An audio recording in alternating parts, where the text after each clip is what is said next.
Hi everyone, in front of me I've got MOTOROLA Defy, and let me share with you how to clear browsing data on this device.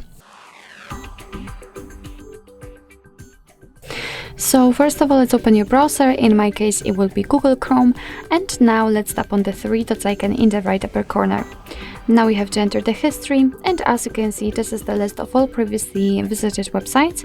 Of course, if you want to, you can remove them manually one by one just by tapping on the X button right next to it.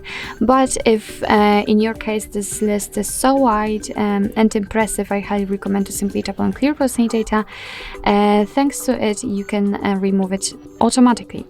In the basics, we've got browsing history, cookies, sensor data, and cached images and files.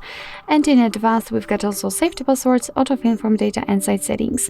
If you want to remove something, just make sure that it is marked. I just marked three last options and tap on clear data. But let me get back also, because I forgot to say about the time range. You can change it from last hour to, for example, last 24 hours, 24 hours, sorry, or even all time. It's up to you.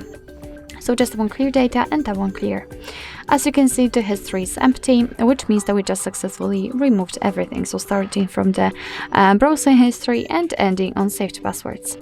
So actually this is it. This is how to clear the browser in your MOTOROLA Defy. Thank you so much for watching. I hope that this video was helpful, and if it was, please hit the subscribe button and leave the thumbs up.